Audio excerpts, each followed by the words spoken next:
Olá, pessoas. Eu sou Alan Conte e sejam bem-vindos a mais um episódio do podcast Simple But Not Basic. Oi, gente. Eu sou Fernanda Maísa e nosso propósito é conspirar encontros e impulsionar histórias. O SBNB foi criado para contar histórias de pessoas simples, mas não básicas. Histórias que impulsionam, histórias que inspiram.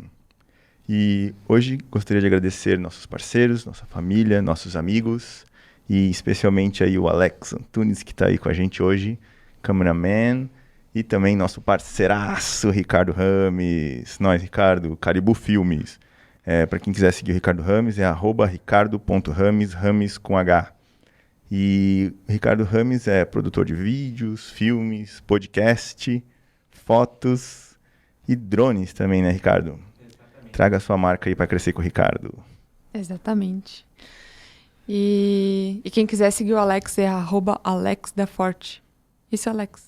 Ou @ForteSplit. Ou @ForteSplit, né? ForteSplit. Boa. @AlexDaForteSplit, né? Isso aí. Alex Antunes vai achar também. Vai achar também. O Alex foi nosso entrevistado no episódio 3? 4? 3 ou 4? Sei lá. Acho que 4, Alex. Mas Já teve do outro lado da mesa. Alex e André já tiveram do outro lado da mesa. Muito bom. Então, hoje a gente está aqui, muito agradecidos por mais este encontro. E com a gente hoje está o Jason. Ele que é empreendedor desde os 9 anos de idade. A gente vai querer saber mais sobre essa história aí.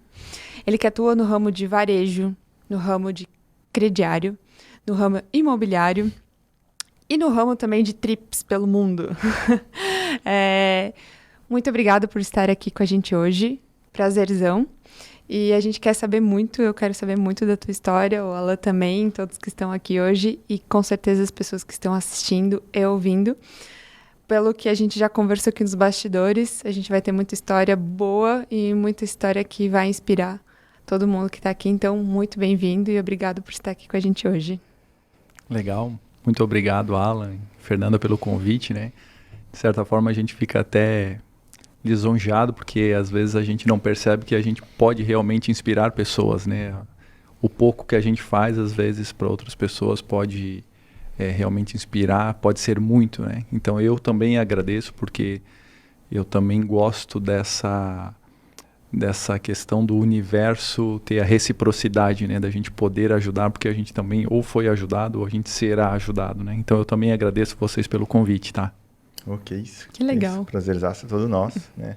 A gente sabe que as agendas são sempre muito curtas, né? São poucos espaços, é cheia de coisa e quando dá um time ainda tem as viagens que a gente vai falar daqui a pouco e tudo mais. Mas, enfim, de onde vem o Jason? Como é que começou tudo isso aí? Tem uma história lá de trás que a Fê falou aí, que vocês estavam conversando nos bastidores. Fica à vontade aí. Legal, então vamos lá. Bom, o Jason vem de uma família muito simples, muito humilde. Meu pai trabalhou numa gráfica durante muito tempo como tipógrafo, né? Minha mãe, quando eu era pequeno, ela teve que parar de trabalhar para cuidar de mim. Eu era uma criança doente, né? Até os 4, 5 anos, então tinha uma série de dificuldades, assim, imunidade baixa e tal. Então ela não podia trabalhar. Mas depois ela voltou e a minha mãe era costureira, né? E hoje ela é professora, né? Se aposentou como professora. Eu sempre levei uma vida muito humilde, num bairro muito humilde aqui da cidade de Rio do Sul. Morei no bairro Rainha até os meus 22, 23 anos, que é o que eu te falei lá, que daí que eu percebi que eu era pobre, sabe? Quando eu saí de lá e tal. Eu realmente comecei um primeiro negócio por conta do meu pai. Eu sempre gostava muito de soltar pipa, né? E os meus amigos viam eu soltando pipa e tal, e eles começavam a pedir, pô, diz pro teu pai fazer uma pra mim e tal. Só que como a gente era uns 13, 14 meninos, assim, meu pai cansava de fazer pipa, né? Até porque eu perdia muito, né? Ia embora, se eu arrebentava a linha e tal. E aí meu pai começou, por que tu não aprende a fazer aqui e tal e faz pros teus amigos? Ou fazer não, né, pai? Eu vou vender, né? Então eu comecei, o meu primeiro negócio realmente foi aos 9 anos, eu fazia pipa e vendia por R$1 cada pipa, né? E Show. Deu certo, assim, ganhava uns trocadinhos lá. Pra minha idade, né, de 8, 9 anos lá, já Mas já sabia negociar, já tinha que conversar, já tinha que convencer, essa daqui vai mais alta, essa aqui tem cerol, sei lá o quê. O pessoal já ia no portão de casa lá pedir, eu quero uma de 2 cores, né? E tinha um preço diferente, porque era 2 cores, era 1,50 e tal. Então, opa! Tinha alguns modelos, né? Upgrades. Aí sabia a preferência de mercado, né? Você saía mais azul ou vermelho, né? Exatamente. Então, a minha vida sempre foi, né, muito humilde, cresci no bairro Rainha, estudei lá no bairro. Depois fui estudar no Vilhena, que é no Bela Aliança, né? Também um bairro humilde lá né? Quase em Lontras ali, né? Então, criei raízes por lá também, né? E após o meu negócio de pipa, né? Depois de um determinado momento, não tinha mais mercado, porque a criançada cresceu, né? Inclusive eu, né? O meu segundo modelo de negócio foi gravar CD. Aí eu gravava CD de música. Na época, né, a música digital começou a ganhar espaço. O pessoal onde eu morava gostava muito de música dance. E aí eu gravava muito CD. Aí ali eu já tinha um negócio mais ajeitado, assim, um pouquinho mais robusto. O ticket assim, já aumentou, né? Isso. O CD é mais caro. Isso. Sempre gostei muito de estudar. Isso eu acho que foi uma das coisas assim que me fez olhar um pouco para fora, né? Eu comecei a fazer curso de informática com 11 anos e eu conversava muito com meus primos, né? Inclusive o Gabriel, que já veio aqui, né? O Gabriel é meu primo, ele é gêmeo. E a gente falava muito assim, cara, nós quando nós crescermos, nós vamos ter uma loja de informática. Então, na época que eles tinham, sei lá, 15 anos, eu estava com 11, né? Eles são 4 anos mais velhos do que eu. Mas a gente já tinha aquele espírito, assim, de empreender, né? De fazer alguma coisa, a gente tinha que ter alguma coisa e tal. E aí o tempo foi passando, a gente foi crescendo. Quando eu estava com mais ou menos 12 anos ali, eu já estava fazendo uns cursos, né? Eu ganhei um curso, aliás. E da empresa onde o meu pai trabalhava, né? O proprietário da empresa lá, né? Cedeu para que eu fizesse um curso, na época, num colégio aqui, né? Um colégio particular e tal. Então fui fazer aquele curso, gostei, era um curso de informática básica, bem inicial mesmo, assim, né? Aprender a abrir pasta no Windows, né? Hoje em dia eu acho que nem tem mais esses cursos, assim, a pessoa já tem que nascer sabendo isso, nascer sabendo. E, enfim, eu fiz esse curso e tal, e aí nesse aspecto de conversar com os meus primos, da gente ter um negócio, meus primos compraram um computador. Cara, aquilo era incrível, assim, né? Cheguei na casa deles, tinha um Pentium 3. Era, meu Deus, cara, eu preciso um dia ter um desse também, né? E nisso, eu lá na casa dos meus primos, entrou um piá todo fora, assim, né? Hoje esse piá todo fora é meu sócio. Então, eu preciso mostrar para vocês o que eu fiz. Ele pegou um disquete lá, colocou no computador. Fiz um programa aqui que tu consegue cadastrar produto e excluir produto. Muito básico, assim, né? Em DOS, em Clipper, né? Na linguagem. Aí, cara, quando eu olhei aquilo, eu fiquei fascinado, assim. É isso que eu quero. Eu quero conseguir fazer programas. E ali começou a minha história, né? Eu comecei a estudar com 11 anos e eu não parei mais, né? A parte de tecnologia, né? A parte de informática. Eu terminei a minha faculdade e fazendo a faculdade eu ainda fazia curso técnico em extra classe, assim, né? Aos sábados e tal. Então eu passei desde os 11 anos até a gente se forma com 20 alguma coisa. 22. Isso, então eu fiquei... Isso, 22, eu me formei com 22. Então eu fiquei até os 22 anos estudando de segunda a sábado. Fiz uma pós-graduação em conjunto no estudo, então ainda tinha que às vezes conciliar os dias da pós-graduação, né? Mas sempre fui muito de estudar, assim. A escola onde eu fazia curso de informática, eu fiz toda a grade de cursos que tinha lá, porque eu queria entender para onde eu ia, né? Sabia que eu queria estudar aquilo, que eu queria trabalhar com aquilo, mas não sabia exatamente qual área, né? E nesse meio tempo, eu tive uma pessoa que ela provavelmente nem me conhece, que é o seu Germano Purnhagen, né? Um presidente aí da Ergen, né? E quando eu estudava no Vilhena, ele foi no colégio dar uma palestra. Me explicar o que a empresa dele fazia, como que fazia. E nessa palestra que ele fez lá para o pessoal da nossa sala, 2 turmas lá, ele comentou que eles precisavam de engenheiros, né? Que engenheiros eram pessoas que tinham que saber muito de matemática e tudo mais. E era uma das áreas assim que eu tinha bastante facilidade. E depois que ele terminou a palestra, eu fui perguntar para ele, né? Pô, seu Germano, né? E vocês contratam engenheiro? Mesmo se a gente não precisar, nós contratamos. Porque em determinados momentos da empresa nós precisamos e a gente não encontra no mercado. Eu lembro muito assim daquela fala dele. Uhum. E eu fui para onde eu fazia curso de informática, lá eu estava com uns 15 anos mais ou menos. Fui lá ver o que um engenheiro estuda de informática. Né? AutoCAD. Cara, fiz AutoCAD, o 2D, depois eu fiz AutoCAD 3D e tal. E aí eu fui para Ergen. Fui lá, agora eu posso ir lá para pedir emprego, né, cara? Agora eu tenho 2 cursos e tal, mas eu tinha 15 anos. E mesmo para o jovem aprendiz lá na época, eles não tinham espaço para isso. Mas, pô, eu fiquei muito frustrado, assim, sabe? E a Ergen, ela fica ao lado de onde eu morava, assim, era 50 metros, era na esquina do bairro onde eu morava, assim. Assim, pô, não acredito que eu não vou poder trabalhar nessa empresa gigante e tal, né? Mas eu tirei uma lição daquilo, Alan, que foi mais para frente alguma coisa que me ajudou muito na minha vida, né? Eu continuei a estudar, eu continuei a buscar, porque alguém foi lá e falou para mim que o mercado precisa de profissionais capacitados. Né? Na época eu não entendi desse jeito, né? Mas eu entendi que eu precisava estudar. E o meu pai e minha mãe, com toda a humildade deles, né? Meu pai sempre falava muito para mim assim, né? Eu comecei, aliás, né? Eu comecei a trabalhar com o meu pai com 13 anos. Eu trabalhei na gráfica que o meu pai trabalhava aqui em Rio do Sul, né? Trabalhei com ele 8 anos. Foi o único emprego fichado que eu tive como funcionário, né? Na vida, assim, né? Fiz carreira lá por 8 anos. E o meu pai sempre me falava assim, olha, meu filho, estuda. Independente do que tu queres da tua vida, estuda, né? O pai sempre vai te dar oportunidade em casa, enquanto tu caprichar, tentar buscar uma vida, né? O pai vai te apoiar, né? E eu fui fazendo isso, né? Fui buscando estudar, né? Me capacitar, sem saber o destino, caminho, né? Ainda, né?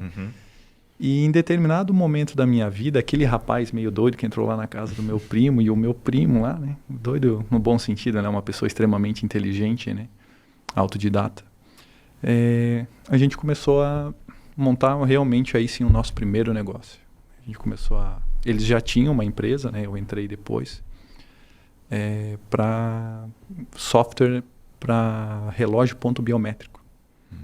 E aí a gente começou a fazer relógios e tal. Na época isso começou a ganhar espaço por conta... cartão ponto. Isso, justamente. Começou a vir algumas leis novas, né? Então abriu espaço para isso. E a gente começou a participar de algumas licitações. A gente tinha um produto viável, né? Tecnologia de ponta, assim, para a época e tal. Buscamos algumas pessoas para ajudar a gente a montar o relógio, estruturar e tal. Foi um momento da vida, assim, bem legal, né? Nesse aspecto, assim, de criar, né? Mas a gente também sofreu alguns tombos no meio do caminho, né? O que inicialmente era um sonho começou a virar um pesadelo, né? Então, vendemos e não recebíamos, né? A gente vendeu algumas coisas para prefeituras, e aí prefeituras... A questão de empenhar a nota e até eles te pagarem tem um prazo às vezes relativamente grande. Nós não tínhamos capital de giro para rodar. Enfim, fizemos uma venda muito grande, assim. Nós éramos novos, assim, nós estávamos na época com 21 anos, assim. Cara, eu entrava no site assim para ver quanto é que custava uma Hilux. Porque o tanto do dinheiro que ia entrar, assim, nós ia comprar uma para cada um, assim, né? Cara, viajava, né, assim, pouca experiência de vida para empreender, assim, né? Imaturo, né? Pouca maturidade. Isso. E a gente fez aquela venda que poderia ser um grande momento para a gente acabou não recebendo. E todo aquele lucro, o resultado daquela venda, ele se transformou em juros, que nós tínhamos que pagar para fornecedores, porque nós não tínhamos um capital de giro muito pequeno, né? Então ali eu vendi o meu carro para poder pagar a dívida, né? Fiquei a pé durante um bom tempo. Remamos mais um período ali, a gente percebeu, cara, o relógio ponto não vai dar certo. A gente vai ter que voltar e ver o que a gente vai fazer. E a gente voltou para aquela ideia de software lá que a gente estava estudando. Eu ainda estava na minha graduação, né? Trabalhava meio período na gráfica e outro meio período ajudava ali. E a gente começou a fazer um software de loja, software para varejo. para a loja controlar estoque, a área tributária da empresa e tal. Nada voltado com o que a gente trabalha hoje. Remamos mais um tempo, mas ali a gente já estava com a corda no pescoço, assim. Eu lembro que tinha dias, assim, que é inesquecíveis, assim. A gente estava no Punf na época, né? Que tinha Incubadora. a incubadora. GTEC. E era muito barato estar lá, sabe? Tipo, custava, sei lá, R$120 por mês. Tu tinha telefone, energia, internet. E a gente tava 3 meses com a mensalidade atrasada, porque nós não tínhamos dinheiro para pagar. E aí a gente começou a pensar, cara, será que a gente está fazendo alguma coisa de errado? E software, ele tem uma pegada, né, diferente de outras áreas, que é o seguinte: tu precisa produzir tudo para daí vender. É igual uma casa, né? Tu não consegue, né? Por mais que tu venda uma casa na planta e tudo mais, mas tu só recebe efetivamente quando a casa está construída. Então tu tem que ter uma jornada ali muito longa. E o software é a mesma coisa, né? E como nós estávamos construindo, a gente não tinha dinheiro para se manter, né? E aí a gente começou a pensar, cara, será que a gente está fazendo as coisas certas, né? Um dia eu perguntei pro meu sócio, né? Que é o meu sócio até hoje, o Edgar. Perguntei, Edgar, quanto que tu precisa por mês, assim, para viver, né? Cara, nós estávamos 2, 3 anos já nessa labuta aí de... Ele, cara, abastecer minha moto, fazer um lanche, uns R$50. Deu, não, cara, tu não tá trabalhando para ganhar R$50, né, cara? A gente tem que conseguir mais na nossa vida, né, cara? Aí a gente tentou mais um período, por mais um tempo, software. E nisso veio um amigo do Edgar, né, o Rodrigo, que depois veio se tornar nosso sócio. E ele assim, cara, eu preciso de alguém para desenvolver um software para crediário. Mas eu preciso de um negócio pequeno, cara. Eu vou atender umas 40, 50, no máximo 70 lojas. E eu preciso de alguém para me ajudar a desenvolver isso. O Edgar, como tinha e ele é, né, extremamente autodidata e tal, eu falei, cara, se tu estruturar o que tu quer aqui, eu faço. Tu é um engenheiro, eu sou o pedreiro aqui do negócio, né? E aí, enquanto isso, ele tocava o software lá para as lojas e tal. E aí ele, cara, beleza, eu vou estruturar aqui, então aí tu vai tocando no teu meio período que tu tá com a gente aqui. Aí no meio desse caminho a gente percebeu que a gente estava indo muito mal, né? E aí uma das partes que a gente não esquece, né, que eu tava ali com a mensalidade atrasada e tal. A gente instalou numa loja aqui em Rio do Sul. E a dona da loja pagou lá, tipo, R$300 a implantação do sistema na loja dela. Peguei aquele dinheiro, fui direto pagar algumas contas que a gente estava em aberto há bastante tempo. A Celeste, que era uma delas. E aí eu nunca vou me esquecer daquele dia. Eu saí, assim, num final de tarde, quente como hoje, assim, sabe? Fui até na Celeste, que faltava, tipo, meia hora para fechar a Celeste, assim. Tinha que pagar lá na época, quando a conta era muito atrasada, sabe? Cara, eu indo pra Celeste, eu rasguei a única calça boa que eu tinha na catraca da bicicleta. Porque não tinha proteção ali e tal. Sei, não acredito. A única calça boa que eu tinha, eu rasguei. Na volta, eu peguei chuva. E depois eu ia pra aula. Nossa. E eu não ia pra casa, né? Pô, eu cheguei na aula... Cara, eu já tinha secado, porque como tava muito quente, depois eu acabei secando naturalmente na sala. Pô, eu entrei na sala, tava com o cabelo assim, todo revirado, né, cara, por conta da chuva e tal. Meu Deus, uma aluna da sala. Parece que tu levou uma chinelada na cabeça. Assim, porque o cara todo todo mal nem sabe vestido. que eu passei, né? Daquele dia, entende? Tu nem sabe que eu passei. Exatamente. E aí, naquele momento, chegou em determinado momento, a gente percebeu que a nossa sociedade já não estava rodando bem por conta dessas questões de... a gente precisava sobreviver, né, no final das contas, né? A gente ficou 1 ano e meio sem ter salário, né? E aí a gente dividiu a empresa. Então um dos sócios, que é meu primo, né, continuou com a empresa de software do RP ali para a loja. E eu e o Edgar, mais o Rodrigo, que daí entrou, começamos a desenvolver um sistema de análise de crédito. E aí, legal, começamos e tal. Como eu trabalhei na gráfica um bom tempo, eu guardei um bom dinheiro, assim, né? Eu sempre fui muito econômico na minha vida, né? Tive algumas oportunidades por conta disso, né? Guardei um bom dinheiro. E ali eu comecei também, em paralelo, né? A perceber que o mercado imobiliário era um mercado legal. Tinha comprado 2 terrenos por acaso, né? Não vou dizer para vocês, assim, que foi realmente pensado, né? se eu não me engano, foi o Cortella que falou uma vez, ou ele tem um livro com esse título, né? A sorte segue a coragem. E ali foi uma sorte. Eu estava mais ou menos com 18, 19 anos, tinha um bom salário, como eu estudei muito cedo, então quando eu entrei na gráfica eu despontei assim na área, eu trabalhava com informática lá, né, na área de designer e tal, produzia bem, tinha um bom salário lá dentro. Como eu morava com os meus pais e eu e meu pai tinha aquela jogada que eu falei antes, que ele falava que se eu estava indo bem estudando, ele ia me ajudar, ele então bancava. não, ajudava em casa e tal, guardei um bom dinheiro, né? Com 18 anos eu comprei uma moto, na época para mim isso era demais, assim, né? Comprei uma moto 0 km à vista. Então foi muito legal, assim. Né?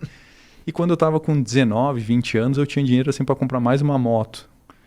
Daí o meu pai falou para mim, assim, uma conversa indo para casa. Pô, meu filho, por que ao invés de tu comprar um carro, que eu tava olhando para comprar um estilo Schumacher, assim, na época era um carrão, assim, Porra, sabe? teto solar.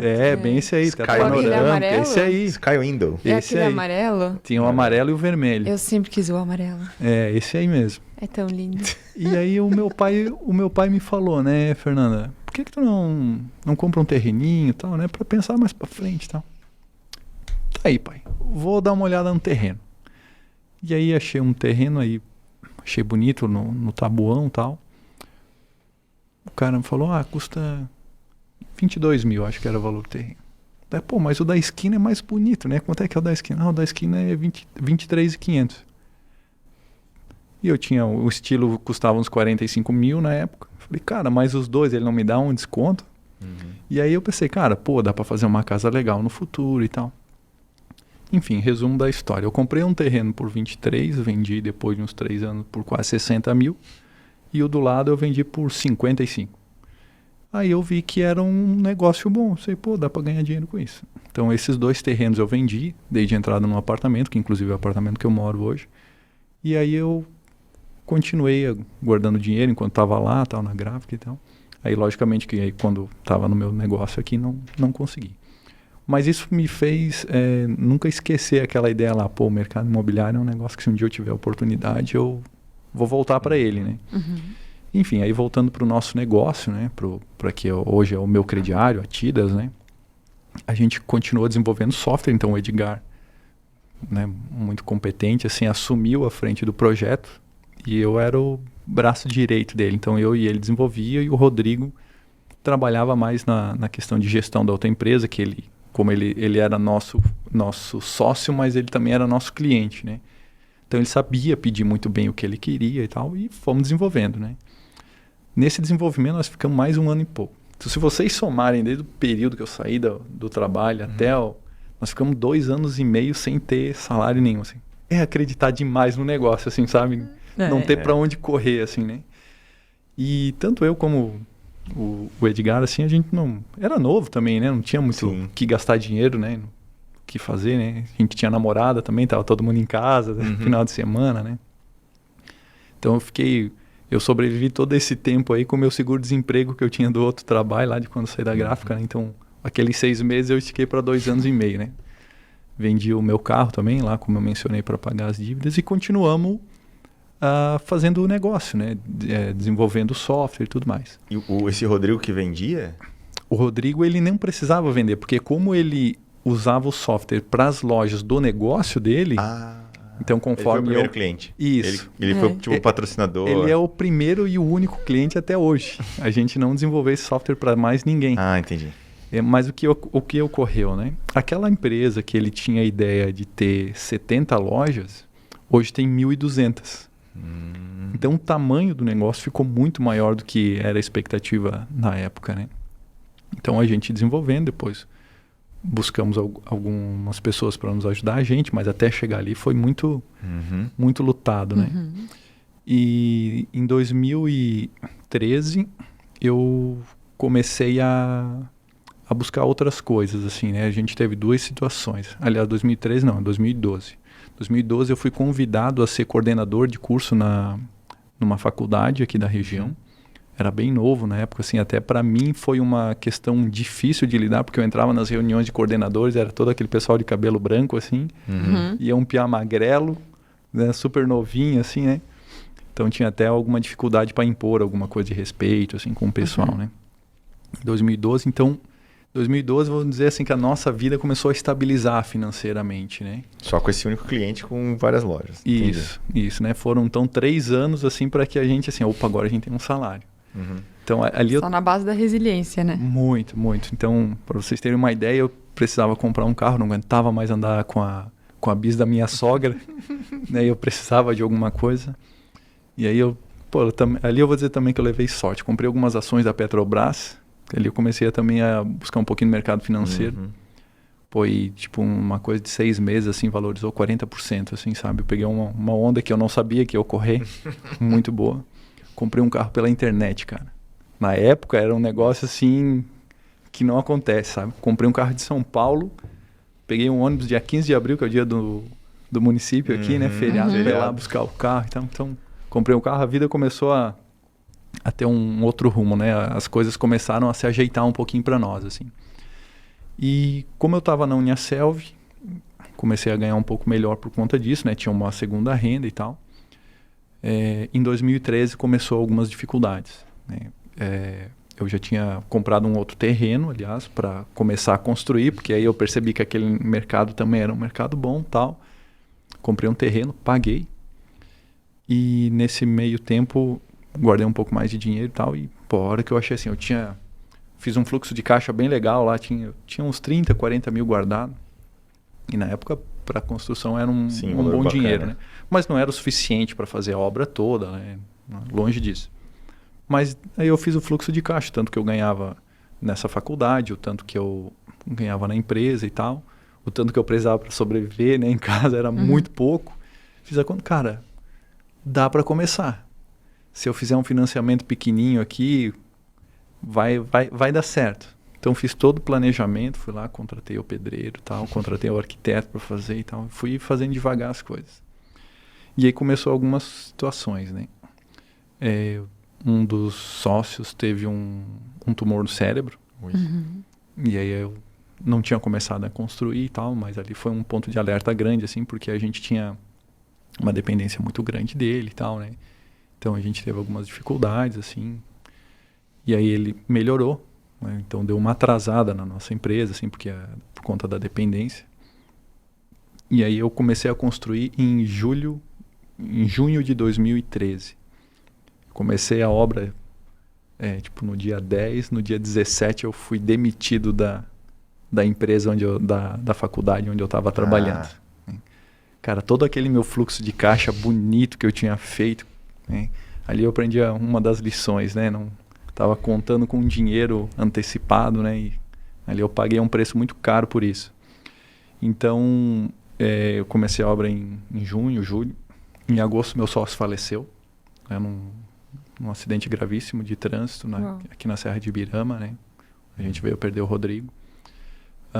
E aí deu uma desestabilizada em todo o processo, assim, né? A gente passou o ano de 2013, 2014, assim, emocionalmente muito abalado por conta disso, né? Foi uma perda muito grande. O Rodrigo era uma pessoa visionária dentro da empresa, né? A gente tinha um crescimento muito acelerado por conta dele, né? Então a gente teve algumas dificuldades para ajustar a casa, embora o pai dele é uma pessoa super competente, né? Que tem já tinha um negócio igual, né? Espelhado no estado do Paraná. Então o Rodrigo, na verdade, veio para cá com o legado do pai dele, né? Copiando o negócio do pai dele. E por sorte o pai dele, nesse meio tempo aí, se tornou nosso cliente. E aí conhecia de toda a estrutura. Então, né, a questão do negócio, a continuidade do negócio, assim, o pai dele, mesmo emocionalmente abalado, conseguiu manter o negócio de pé, né? Admiro muito ele por essas competências, sabe? Porque talvez por uma questão de vida ele não precisaria, mas ele quis continuar o legado do filho, assim, né? E continuar. Criamos hoje uma empresa assim muito reconhecida a nível nacional quando a gente fala de crediário próprio, né? Até porque o Rodrigo que puxou, né, no começo. Sim. Ei, vocês estão desenvolvendo esse RPzinho aí, sei lá o que, para lojas do varejo, vem para cá que eu tenho uma rede gigante e vamos pro crediário. Isso aí. Que louco, cara. E eu costumo dizer, né, se naquele ano eu não caí em depressão por negócio, eu não caio mais, porque tudo que podia dar errado deu naquele ano, né? A montanha-russa do empreendedorismo ali pegou forte. Ali foi o fosso do negócio, né? Chegou a entrar no negativo, assim, né? Eu tive dificuldades financeiras porque eu fui demitido da empresa onde eu trabalhava, né, como coordenador. Eu tive dificuldades financeiras por conta da nossa empresa, apesar que a gente sempre honrou tudo que teve, né? Eu tive dificuldade financeira porque aquele projeto de construção que eu havia feito, no meio da obra, o arquiteto falou para mim assim, ó, Jason, nós teremos que fazer um muro de contenção atrás e esse muro não estava no projeto. Então aquele dinheiro que eu tinha guardado como uma reserva de garantia... Já era. Eu me lembro muito bem, assim, eu fiz vários financiamentos, para poder tocar a obra, né? Pouca gente sabe o que eu vou falar para vocês agora, assim, mas eu apodreci um colchão no quarto da minha irmã, porque eu dormia no chão do quarto dela. Porque eu não tinha condição de pagar aluguel. Os meus pais haviam se divorciado há pouco tempo, então eu fui morar com a minha mãe. Por várias vezes nosso almoço e janta era arroz seco com asinha de frango, que era o que tinha de mais barato no mercado quando a minha mãe trabalhava lá. Foi assim por 2 longos anos. O meu carro, que eu tinha na frente de casa, que eu fui buscar em São Paulo, criou mato embaixo dele, porque eu não tinha dinheiro para botar combustível no carro. Hoje eu lembro dessas coisas, né? Tenho muito orgulho do que eu fiz até aqui, né? Mas eu prometi que eu não passaria por mais aquilo na minha vida, assim. Por diversas vezes o meu salário caía na conta e quando terminava de cair os débitos automáticos dos financiamentos que eu tinha feito, sobrava R$46 para eu passar um mês. E teve um mês que eu precisava comprar um tênis, porque ele furou embaixo. Eu pensei, eu vou comprar no crediário. Aquele mês eu fui colocado no SPC. Nossa. Por conta de uma parcela de um apartamento que eu havia comprado, né?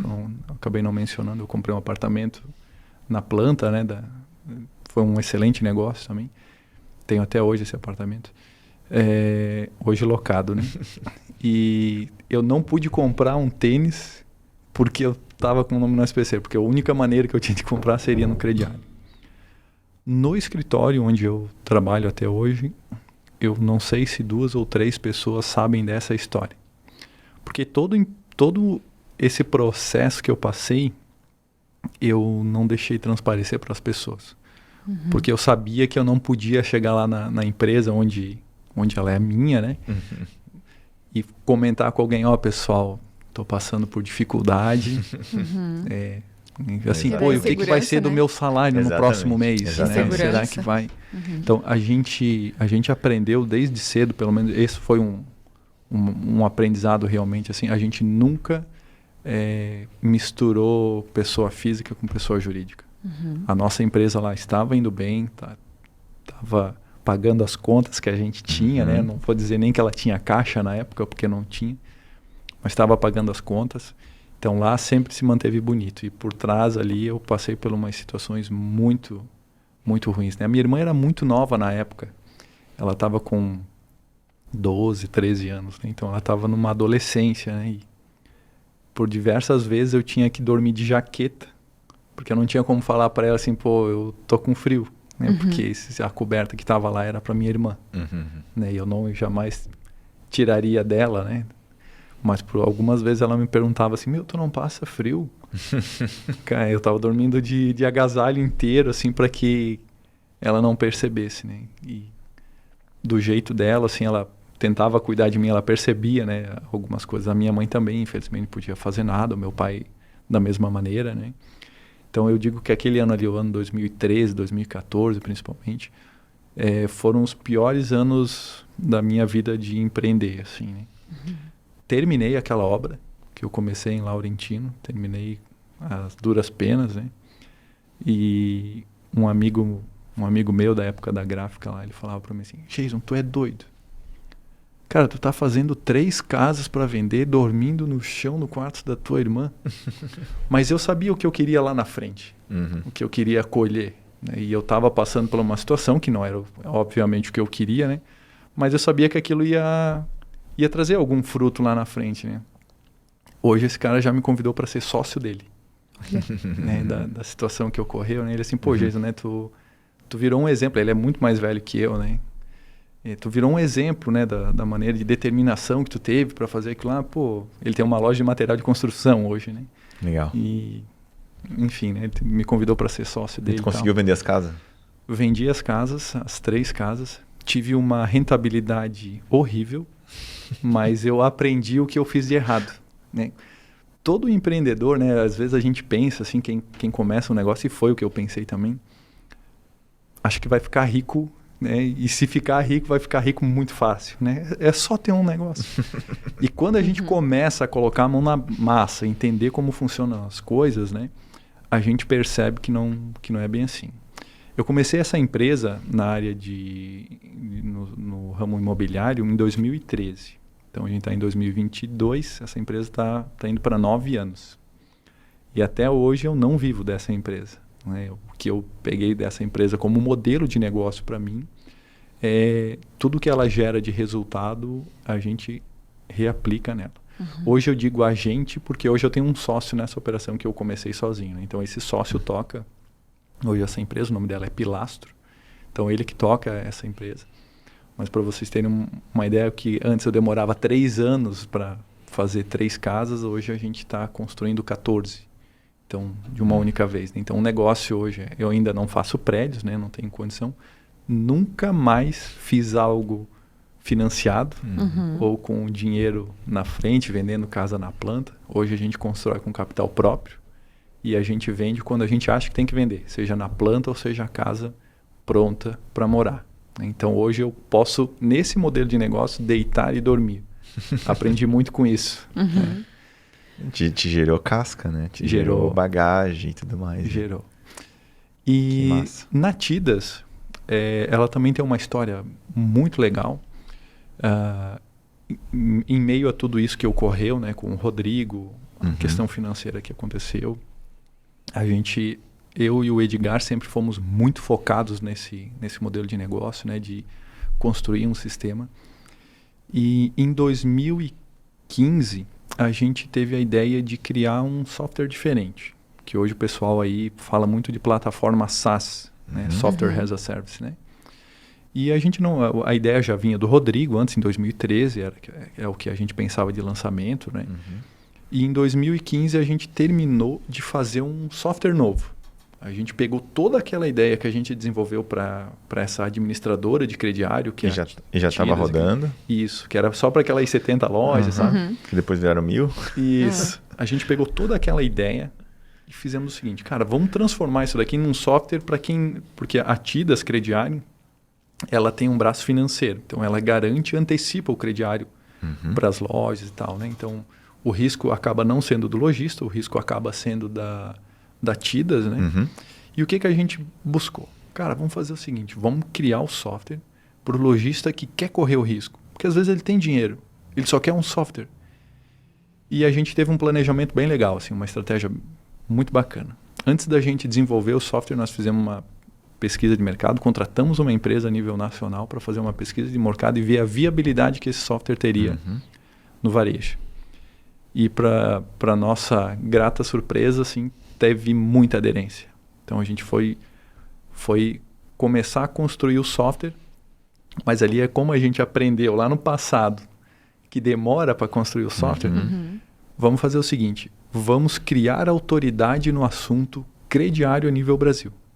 Então a gente contratamos uma empresa para ajudar a gente a criar blog, conteúdos, canal no YouTube, né? Muito conteúdo. De marketing. Isso, muito legal, assim, a gente acabou desenvolvendo. Eu virei o menino propaganda da empresa. Isso, da empresa. Vou dizer para vocês, eu acho que faz 2 anos, né? Então, se a gente pegar lá de 2015 para cá, então, em 5 anos aí que eu era o que montava os textos, publicava, porque entendia muito da regra de negócio, né? Hoje a gente já tem algumas pessoas que fazem isso para nós. Então a gente começou a criar autoridade no assunto antes de ter o produto. Claro que a gente pôde fazer isso porque a gente tinha a Tidas que já gerava como uma suporte, receita, né? Então ela mantinha um negócio, né? O Meu Crediário é uma spin-off da Tidas. Então a gente começou a criar autoridade no assunto. Com 2 anos criando conteúdo, né, um inbound, a gente lançou o produto. E aí, no mesmo dia que a gente lançou, a gente começou a vender. No dia 28 de março de 2016. Foi o dia da nossa primeira... Foi o dia que a gente liberou o sistema e o dia que a gente fez a primeira venda. De lá para cá, obviamente, essa plataforma passou por inúmeras evoluções, né? Eu posso dizer para vocês que um programa do Sebrae, o Startup SC, revolucionou a nossa empresa. Então, nunca paramos de estudar, né? Hoje a gente continua estudando. É uma vida que não para nunca, né? Quem trabalha com tecnologia sempre tem que estar buscando conhecimento, né? Então, lá auxiliou muito a gente na parte de nos tornarmos empreendedores e empresários, né? Então, lá ajudou muito a gente a dar suporte para tomada de decisão no negócio, né? Foi uma virada para nós, né? Hoje, o meu crediário é uma empresa que está indo aí para 6 anos, agora em março, né? Ela tem mais ou menos 900 lojas. Legal. Brasil todo? No Brasil inteiro. A gente começou muito forte aqui no Sul.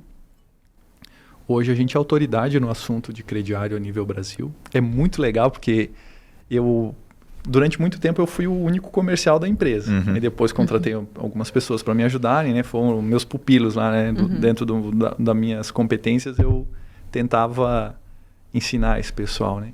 E é muito legal porque hoje, por exemplo, eles entram numa reunião e quando é um cliente de porte maior, eu costumo entrar ainda nessas reuniões, né? O cara tem 20 lojas, 50 lojas, eu entro na reunião junto. E é muito legal porque tu vê o cara, né? O diretor, às vezes, da loja. Esse ali é o rapaz do YouTube que grava aqueles vídeos de conteúdo lá e tal, que fala sobre... Pô, eu achava que vocês colocavam filtro, mas tu é novo mesmo, né? Porque o assunto de crediário, né? O pessoal pensa assim... Caderneta lá, não é do passado esse negócio? Isso aí, eles pensam assim, pô, tem que ser alguém que tenha pelo menos 50 anos, sabe? Para conversar. Que mexia com cheque. Exatamente. E é muito gratificante porque foi uma estratégia que a gente perdurou ela durante muito tempo, né? Hoje o inbound é o nosso principal canal de aquisição de lojas. E esse ano a gente começou a fazer alguns movimentos diferentes dentro da empresa, porque o inbound, apesar que tem muito para a gente explorar, mas a gente quer explorar outros canais também, né, de aquisição de clientes. Então, hoje a gente tem muita indicação, e isso faz para nós assim, muita diferença, né? Vocês nicharam no começo algumas lojas, né? Sei lá, acho que mais lojas de sapato. Somos nichados até hoje. Ah, é? Até hoje. Calçado, confecção e óticas. Né? A gente atende outros segmentos também, né? Mais móveis e eletro, mas hoje 98% da nossa carteira são lojas de calçado, confecção e óticas. Muito nichado. E isso nos empoderou muito para conversar com esse público, né? Semana retrasada eu fui, por exemplo, comecei agora que o Covid deu uma baixada aí na pandemia, né? Eu fui visitar alguns lojistas, pegar o depoimento deles, tentar entender... Conhecer as dores. Isso, né? Pô, e é muito legal, assim, eu fui no interior de Minas Gerais, o proprietário da loja lá, o cara tem uma fazenda também, né? Pô, a maneira que eles recebem a gente, assim, não é um cara que vendeu um software, sabe? É um cara que ajudou a empresa dele, sabe? Jason, tu tens que vir aqui com mais tempo, porque eu quero te levar lá na fazenda, nós vamos fazer um churrascão para comemorar. Nossa. Sabe? Porque a gente nunca perdeu na essência da nossa empresa o que a gente aprendeu lá no começo, sabe? Tá perto do lojista, mostrar para ele o que a gente faz na prática, né? Quando a gente fala de crediário, uma operação de crediário, eu não quero me adentrar muito ao assunto, mas eu acho que é importante deixar um pouco claro assim, como é importante a questão que a gente trabalha na loja. Quando a gente está com um RP, não que ele não tenha importância, ele é muito importante, mas o RP ele não tem ligação com o financeiro da loja explicitamente. Ou seja, muito raramente você vai ver um RP dar prejuízo para uma loja por uma questão de furo de caixa, alguma coisa assim. É fácil pegar porque tu vai fazer uma conciliação bancária, vai ver que o dinheiro não está fechando, enfim. O crediário não. O crediário eu estou falando para o lojista o seguinte, pode vender para o Alan que ele vai te pagar. E se ele não pagar? Aí complica a nossa vida, né? Então, esse aspecto de confiança, ela é muito grande. Então, se a gente fala para o lojista lá, né? A gente faz uma análise e diz o seguinte, olha, esse cliente aqui vai te pagar, 97% desses perfis desse cliente vai te pagar. Ou seja, ele vai ter uma inadimplência média lá de 3%. Então, ele sabe como conduzir o negócio dele, né? Então, esse aspecto para a gente ganhar segurança foi muito, muito bom, assim, né? Então, hoje, por exemplo, a gente viaja, a gente tem cliente que vende algo em torno de 20 milhões de reais por mês no crediário. Então, é uma responsabilidade muito grande com um único cliente. Esse ano de 2022, nós devemos ultrapassar 1 bilhão de reais em análise de crédito, né? De movimentação financeira que a gente... Então, essa inadimplência que a gente tem que cuidar hoje não é 100 mil, é 1 bilhão. E por que eles não usariam o Serasa e usariam o meu crediário? Ou tem uma coisa nada a ver com a outra? Ou é mais ou menos a mesma? Como é que funciona? Essa é uma pergunta até bem recorrente para a gente, Alan. Pelo seguinte, normalmente o serviço do Serasa, o SPC e todos os outros aí, CDL, né? sei lá o quê. Isso. Eles trazem uma informação restritiva do cliente. Embora já existe o cadastro positivo, né? Tem algumas questões que para o varejo ele tem uma dificuldade de rodar. Então, a informação do Serasa normalmente ele vai te trazer o seguinte, o cliente está ou não negativado. E ele te dá uma escoragem de crédito do cliente. De 0 a 1.000, o Alan é 950. Tá, mas o Alan 950. Ele é bom para comprar um tênis ou ele é bom para comprar uma caminhonete 0 km? Porque são tickets totalmente diferentes, comportamentos totalmente diferentes. Um tênis tu pode comprar em 4 vezes e uma caminhonete tu pode comprar em 72 vezes. Então, são perfis completamente diferentes, né? Quando a gente buscou trabalhar nichado é justamente por isso. Os scores de crédito dos birôs, eles são genéricos. E a gente buscou um para o segmento de calçado, confecção e óticas. Então, esse é o aspecto que a gente trabalha, tá? Então, além disso, a gente transformou toda a vida operacional de uma loja. A gente cuida de um cliente, de uma loja, desde a parte do cadastro do cliente, análise, concessão, limite, parcelamento ideal, cobrança, negativação e reabilitação do cliente. Então, a gente chega em operações que antes existiam, né, uma rede de 10 lojas, é fácil ele ter 7 pessoas para cuidarem do crediário. Hoje ele precisa de uma, que é só olhar o nosso sistema funcionando, né, fazer os ajustes necessários. Então, além de todo o processo de análise de ajudar a loja a vender mais, porque um lojista que hoje não trabalha com software de análise de crédito, né, aqui eu não estou vendendo nada, mas ele perde dinheiro. Porque ou ele é muito restritivo para ter uma inadimplência controlada, ou ele está com uma inadimplência muito alta porque ele é muito agressivo nas vendas. Então, sem software, né, a tecnologia sempre vai ser assim, né? Ela vem para facilitar, né? Então, além disso tudo, existe o apelo operacional, que aí sim tem uma redução de custos operacional na loja. E o que é o reativar? É cliente que não parou de comprar ou que não pagou e daí ele volta a pagar? Isso, exatamente. Isso, exatamente. É o cliente que foi colocado na SPC e aí a gente reabilita e quando ele paga a dívida ele volta a ser um bom cliente, né? A gente costuma dizer dentro da nossa operação lá, assim, a nossa empresa não faz cobrança. Nós fizemos recuperação de crédito. Não quero que a Fernanda, que eventualmente ficou devendo para a loja, me pague. Eu quero que ela compre de novo. Então, esse aspecto a gente aprendeu a trabalhar também muito bem de como fazer isso, né? E hoje essa operação, por exemplo, a Tidas, ela trabalha muito mais aqui o sul do país, né? É um modelo field sales, então é carro na rua, visitando loja e tudo mais. E o meu crediário a gente veio com um apelo diferente. O meu crediário é 100% online, então a gente não tem... Quem viaja hoje sou eu, muito mais para questões de pegar um case de sucesso, gravar um case e tal, do que propriamente ir lá fechar um cliente, né? Então, isso nos deu velocidade.